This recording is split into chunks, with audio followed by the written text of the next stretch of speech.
to the lover of truth,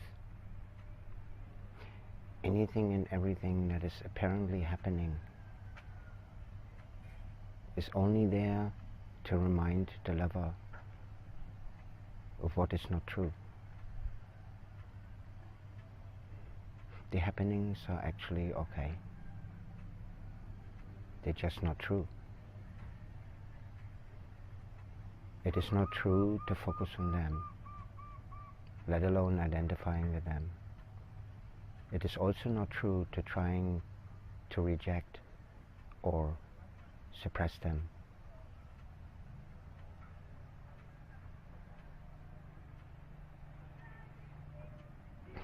In other words, it is okay to remain in your seat.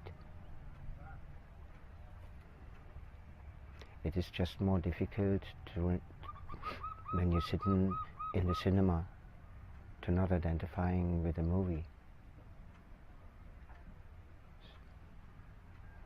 So the spiritual transit lounge creates something like it's taking you out of the cinema, right? So you have a solid taste of not having to watch the damn movie that doesn't produce anything of goodness. Once you get used to that, it doesn't matter whether you're in the movies or not.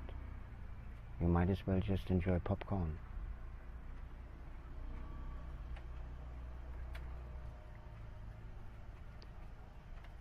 Treat this as one of Om Rama's riddles. By the time you figure that one out, you're ready for your high school examens. Simple words, requiring tremendous maturity in comprehension.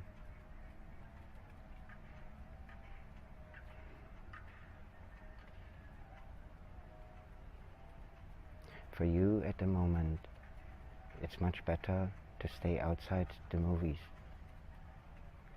so you and your body system can adjust to not having to deal with that for a moment, for a season or two, enabling you to get used to focus in that which actually creates the movies, the substratum.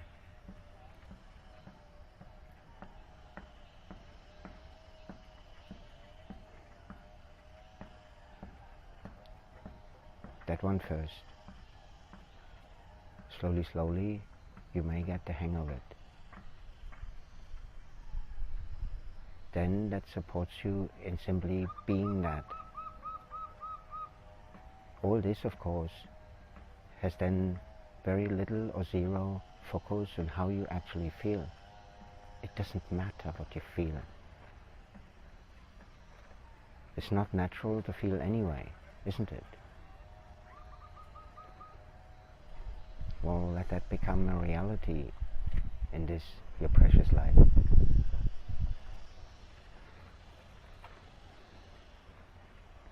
Then you're free to only focus on what actually matters.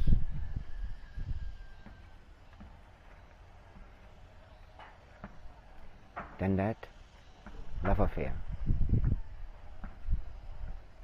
will create a new season for you, in which you can begin to explore of the possibility of you potentially handling, taking on your real nature.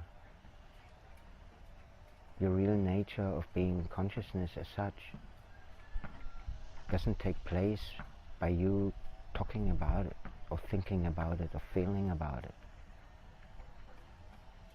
It requires much more humility than that, and also tremendous grace.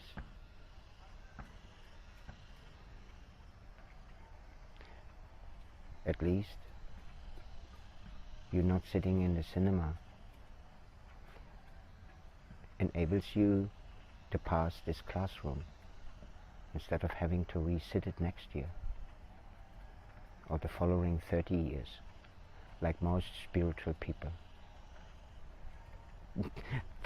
They're re-sitting the first classroom year after year. It's hilarious, isn't it? And this is not even their fault.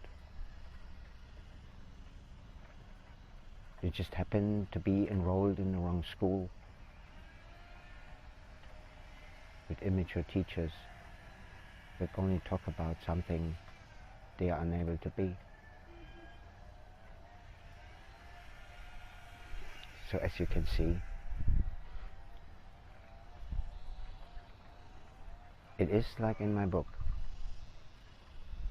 Only by sheer grace, something like this can actually happen. When it does happen though, make sure you begin to value it appropriately, no? That's then the worst. The happening itself is so rare and so pristine, and sometimes it does happen to somebody's life and the participant doesn't care about it. It just has the ignorance to take something like that and to value it with their own spiritual arrogance.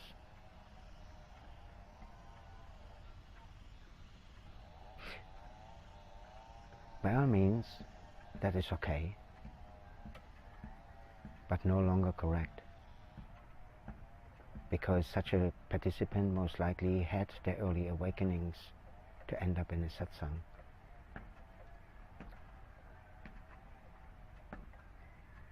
One awakening is enough.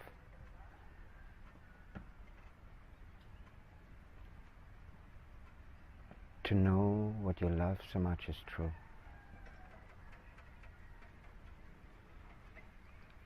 After that, it is no longer ignorance, but spiritual arrogance to not begin to wanting to focus on that, but to go home trying to pocket satsang and to feel goods about it and continue to treat it with your obnoxious behavioral patterns that don't do any good in the first place, those ones that driven you to come to satsang.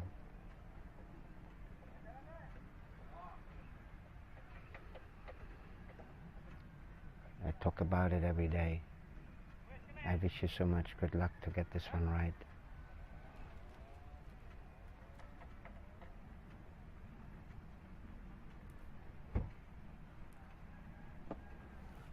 Maybe in the end, it is more important to have the blessing and the darshan of a teacher than all collective knowledge of truth combined. I would rather believe that, but I have no need to make you try to believe that. You figure that out yourself.